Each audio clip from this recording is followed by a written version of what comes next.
Hi, I'm Dr. Matthew Norton, the founder of People Plus Purpose, and this is the Truth Behind Dentistry podcast. And today I am thrilled to have Dr. Lou Graham as my guest. For the past 35 years, Dr. Graham has practiced dentistry in Chicago, Illinois. As dentistry has evolved, he has remained at the cutting edge, incorporating many of these changes into his multi-group specialty practice and clinical courses. Dr. Graham's course offerings incorporate the latest diagnostic technologies into everyday treatment planning and clinical care to ensure the best options and treatments are presented to each and every patient, with an emphasis on customized approaches to periodontal care, implants, laser dentistry, and treatment for the geriatric population. Dr. Graham is the founder of Catapult Education, now composed of over 30 speakers, including clinical evaluators of the latest dental products and technologies, with over 35,000 education subscribers. He is a published author and the former dental director of the University of Chicago's Department of Dentistry. Welcome to the podcast, Dr. Graham. Great. Thank you, Matthew. Yeah, that's a lot. As we talked about before we hit record, you've accomplished a lot of things. And I kind of want to have that lead into the first question with following your passion for as long as you have, and knowing that you have a world of wisdom to share, perspective to share, right? Then I'm interested as to kind of what you see as the most significant challenges that are facing the dental industry today. Let's just dive right into it. Wow. Okay. So I would say, and there'll be no sugarcoating this. There's no doubt the number one challenge overall to dentistry is cost for care. Our costs in our practices have just really gone up tremendously over the past few years, far more than the previous, incremental year over year inflationary, so to speak. I'd say costs have been the number one driver of change, or challenge. And as you kind of seek to explain why that's the case and understand why that's the case, what are you seeing? What is driving that? Is this a post-COVID situation that is elements have conspired to bring us to this point, or what would you say? Yes, I would say post COVID definitely has seen that. Doctors have seen that with, for example, limited availability of hiring people. Doctors have seen that specifically, even more so for assistants, dental hygienists. It's been very, very challenging. And then not only hiring, now you're dealing with professionals like hygienists, and the costs to hire a hygienist have gone up anywhere from 15 to like 35%, which is a huge dramatic rise because, okay, if your salaries are going up and justifiably your team needs to live, then and your costs are going up across the board and your revenue is dictated primarily, as an example, by PPOs and the reimbursements. Oh, you have a cataclysmic effect of where dentistry's going, and it's based on limited revenue, based on insurance companies, and increasing costs on the other side. And the bottom line, we run a business. Dentists, we're not trained that way, but we run small businesses. You as a chiropractor, you ran a small business. And it's awfully hard to run a successful business if your reimbursements are not really following commensurately with all the rise in costs. Yeah. So maybe that's a good segue into some proposed solutions. What do we need to do from your perspective to begin to turn that around? It sounds in part, I'll propose one thing to begin. It sounds in part like that's a good argument for liberating from PPOs and network insurance involvement as one possibility. Is that part of what you see? And then what else might you add, or do you differ from that perspective? No. Look, I'll just Delta Dental as one example. 4 out of 5 dentists, over 150,000 dentists participate in Delta Dental. So if X percent, 10% drop out, those patients will then go down the block and see the other 140,000 dentists. And I do believe that that you have to create options in your practice and think like a businessman for your patients. So there are so many multiple options. I have always been a fee-for-service dentist. Does that mean I don't give discounts? Of course I do. So did you. But there are so many opportunities now today, and this is not fluff. So one of the things we do in our offices, so let's say I've got a patient and they have a $3,000 treatment plan, and I don't live in an area, work in an area where everybody's just rich and famous and walks it. $3,000 is going to be a treatment plan that many of my patients still have to swallow on and put it on their credit card. So what we've done in our practice, in addition to offering our own membership plan, is that we offer 0% financing as a perk. And so we work with, for example, a company called Cherry. And I'll get to other solutions. So what you would do is you turn to a patient and say, it's $3,000. And because, Mr. Simpson, you're a great patient here, we can offer you 12 months. And we just break down the payments at no interest. And that's how we can make this affordable, or 18 months. Cherry, on the other hand, would pay you then, let's say, 94 cents on that dollar or 96 cents on that dollar. You get collected right away and off you go. And now the patient thinks you've offered them a financial solution. And that's just one way of converting patients to say yes if they trust you and believe in what you've presented. That would be one way. Another way that we've seen the industry continue to change beyond just the office itself is really collective buying.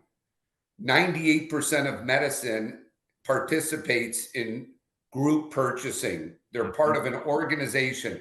Chiropractic, veterinary, all significant. Dentistry, very small percentage. Dentists buy individually, and they have so much lower buying power, not just on dental supplies and lab bills, across the board. So I'll pair with you an example. A GPO or a group buying effort can go in and negotiate better medical benefit costs for an office. So a DSO with 100 offices, they can go negotiate with a distributor to get lower dental supply costs an individual dentist can't. A DSO can go negotiate for better, less expensive medical benefits a normal dentist can't. It goes down the line from every variable cost. And a solid group purchasing organization should be able to lower the variable costs. So if you're not being reimbursed what you want, why not lower your costs and then start shifting your focus on what are the better PPOs, the better plans to participate, and start figuring out, how do I offer my patients 0% in office this? And you just have to have a business plan, and it's not hard to do. That's good. I'm certain that there's some people who hadn't really thought through all of that very much yet. And then there's others who are aware of that, but haven't necessarily known where to go and what to do about it. And I also know that one benefit is guidance in terms of where solutions can be found, from not just from a more cost-effective perspective, but the work that it takes to actually go find a best solution from scratch. Once you realize I need something, that's a lot, as we were talking before we began this recording. Just the time it takes for doctors to try to do all these things, especially if it's still a fairly small practice, it becomes prohibitive. So I think every bit of guidance and every bit of cost savings is huge. Oh, agree. So, you know, Matthew, before we started this, we were really talking about passion, kind of why, or our why of why we do things. Mm-hmm. I've been in this profession since the mid 80s. And since the mid 80s, I've seen the dentist go from being on top in this profession to being almost on the bottom. Mm. We're dictated where we used to be a solo, independent based group. Now our competition are reimbursements, large DSOs, and organizations that really run businesses far more efficiently and reimbursements, et cetera. So when about 2 years ago, I decided beyond our education platform at Catapult, I want to put the dentist on top. And I think we are developing a almost a concierge way from the first call on. And this isn't a promo, that to your point, it's not even the dentist. When they call our GPO, which is called Catapult Grow, I don't even want the dentist on the phone. Mm-hmm. I want their office manager Right. or somebody who we can guide, because the dentist, they're making the production, they're taking care of patients. Right. It's really, we want to enable the office manager and the procurement team to figure out, man, I can save you anywhere from hundreds of dollars on credit card processing, but the dentist doesn't need to be involved in that. Right. Right. Right. The dentist, for their participation, we offer amazing, I'd say, discounts in live implant education, live veneer placements. We offer better aligner solutions with our aligner partner, where as a group, we get such better pricing with a superior, really the best aligner company, I think, in the marketplace. All of these things to me really should be almost done drip by drip, so that the office is involved and the doctor gets involved on his or her end to grow their own career, which ultimately grows the entire office. Mm-hmm. That's great. Um, I was just thinking as you were saying that, Yeah, how, I mean, a couple of things came to my mind, just partly how siloed uh, dentistry can be, and that being part of the problem, that there's just not enough connection to sometimes to the rest of healthcare yeah, providers, not enough of a sense in the public's perspective of the connectedness of the mouth to systemic health, not enough education about that coming from most dentists, even if they know and own that.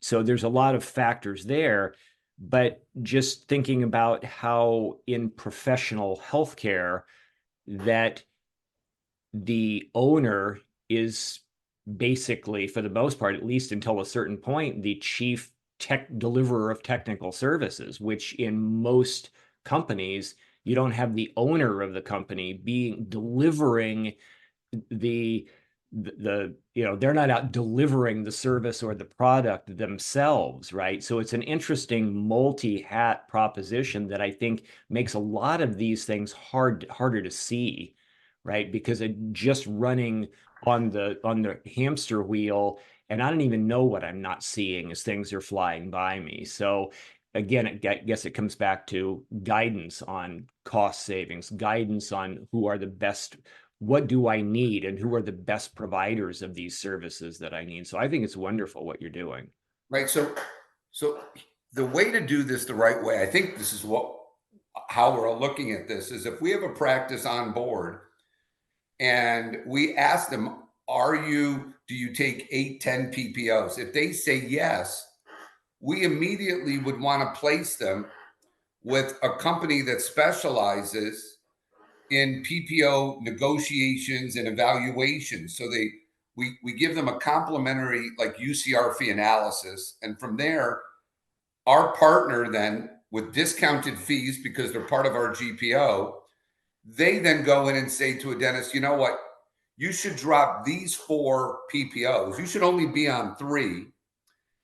80% of your patients are coming from these 3. You don't need to be on those other 2, and come our other 4. And then let's start building other opportunities in your practice that can offer solutions so all these patients don't leave your practice in the other PPOs. Mm-hmm.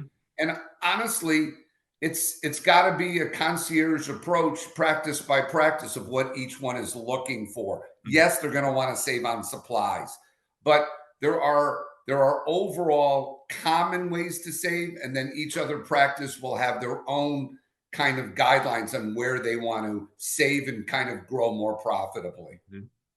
Yeah, that personalization piece, I Yep. think, key. There's a lot of things that are generally true and applicable for most everybody. But yes, to try to actually understand my uniqueness, my vision, what my circumstances are, and provide more personalized solutions, I think is great.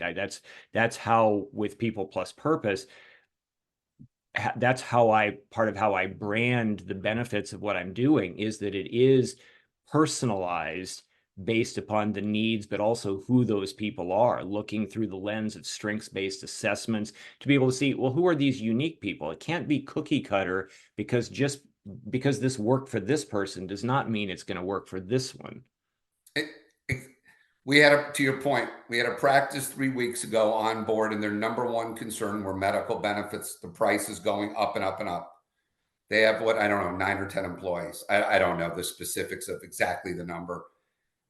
We can literally introduce by name, hand off by name, our doctor, new client, to a company which was a PEO that can go out and source the best opportunities for this doctor to be part of our pool, for example, to save on medical benefits.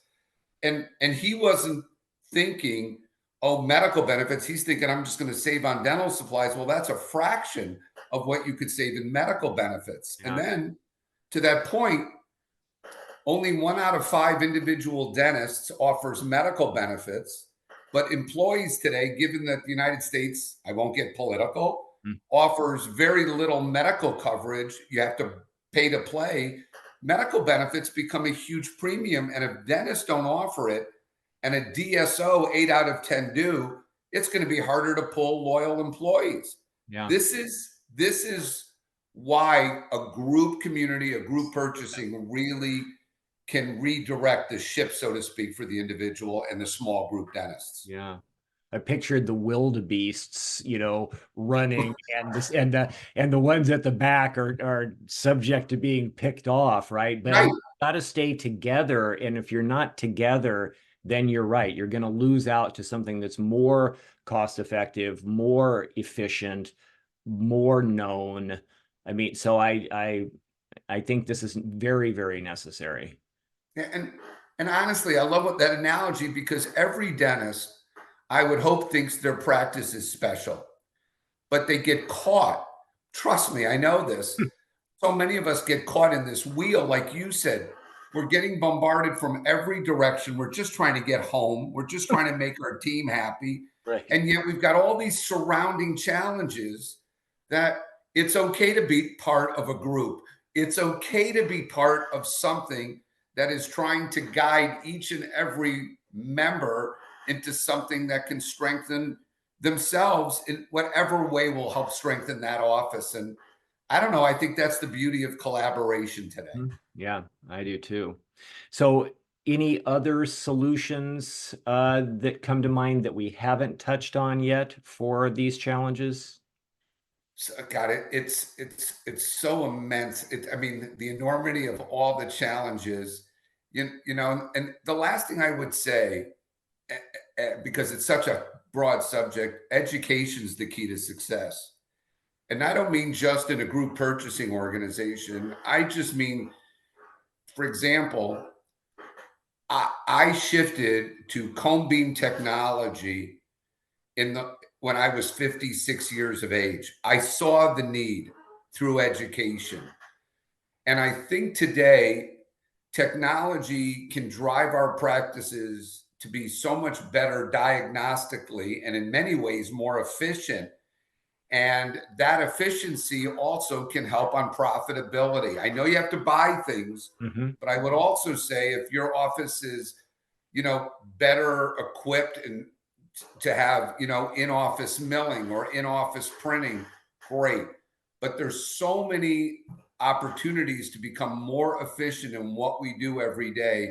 I think that's part of the solution-based, profession that we're going to have to migrate to. Yeah, I agree. I was thinking about how in the beginning of my career, when we were still using dip tanks for Yep. X-rays, Me X-ray too. equipment, and and then it would fall off the dark room light would go out, and then it'd be in there in the dark trying to feel to get the films on, and then Right. they end up down in the bottom of the dip tank. So the I, world of digital X-rays, I mean, once that changed, I mean, that was just I mean, what a different world. right. So you take digital and from a dip tank to digital, and I would say 3 years ago, my practice got involved with 2D AI. 2D AI. And dentists think, oh, what do I miss on an x ray? Well, the studies show 50% of dentists miss periapical pathology. And so, and x-rays are so gray that you really need AI. AI is an amazing tool. So whether it's Pearl, Overjet, these companies create so much more diagnostic opportunities, communicative opportunities to really see more and close more treatment plans.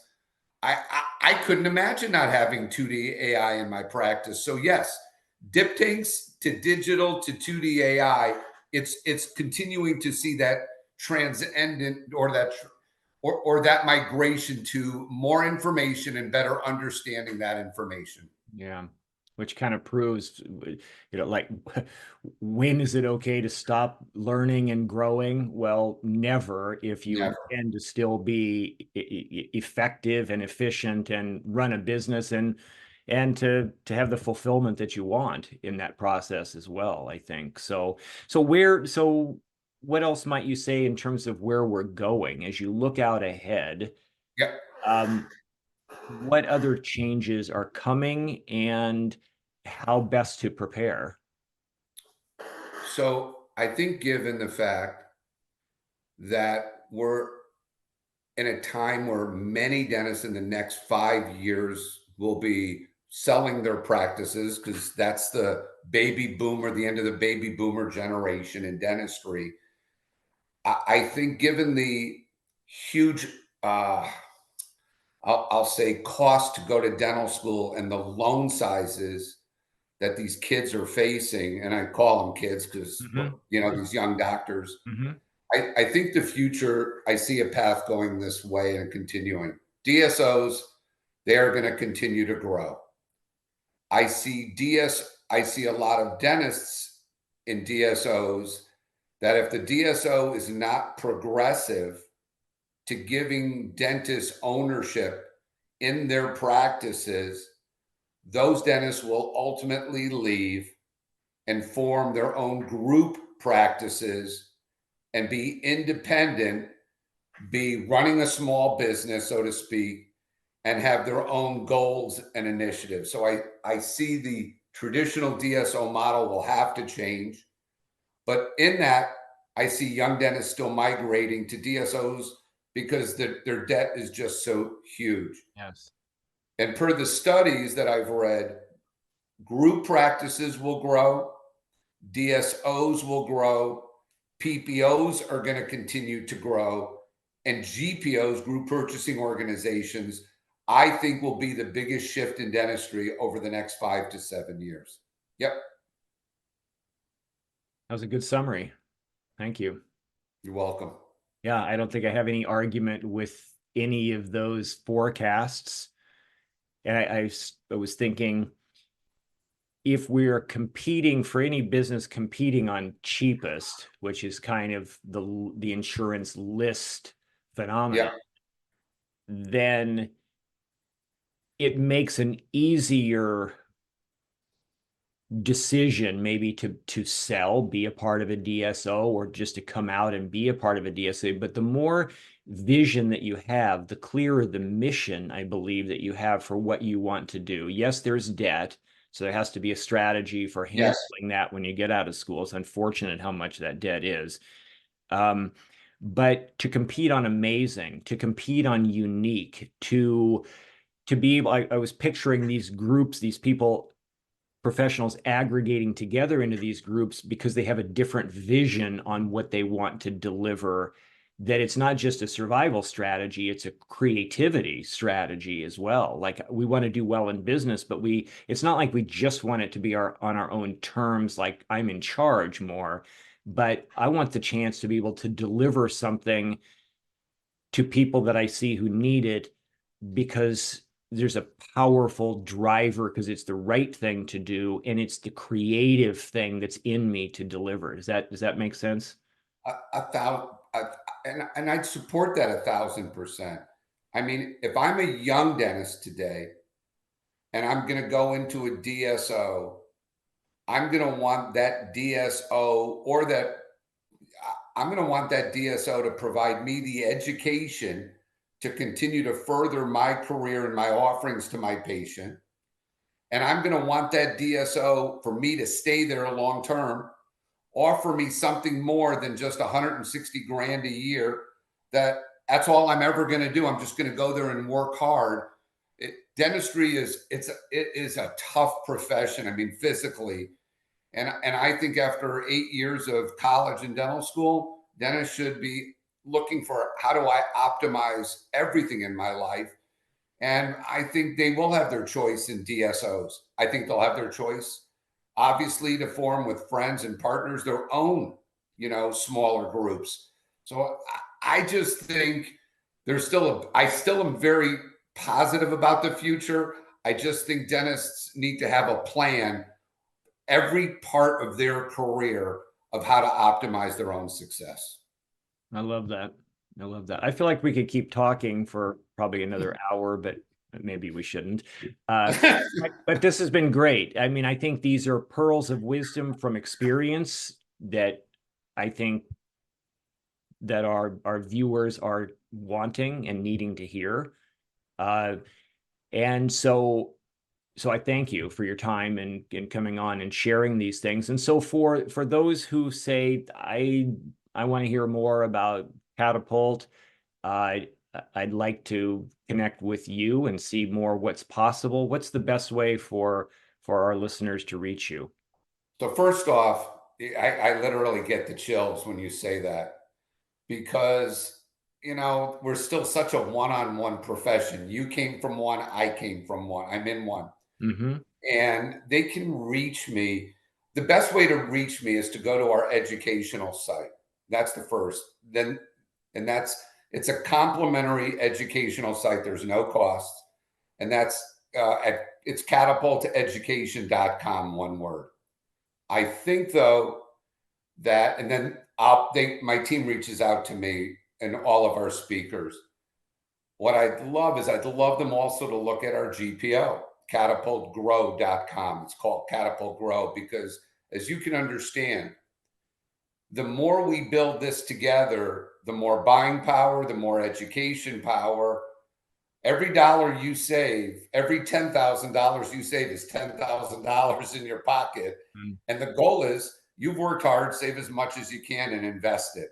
So I would love them to reach out to us, and I will absolutely follow up. Okay, thank you. Well, again, Thank you. thank you for your time, Lou, and this has been great, and I look forward to furthering our conversations more, because I really love what you're doing. So thank you. Thanks, Matthew. Yeah. So for everybody that's still with us, which should be everyone, then I just thank you for joining us. This is the Truth Behind Dentistry podcast, and today I have been with Dr. Lou Graham in a fascinating conversation. And I hope you will reach out and connect with him and see what more he has to offer. And I look forward to seeing you on our next episode. Thank you.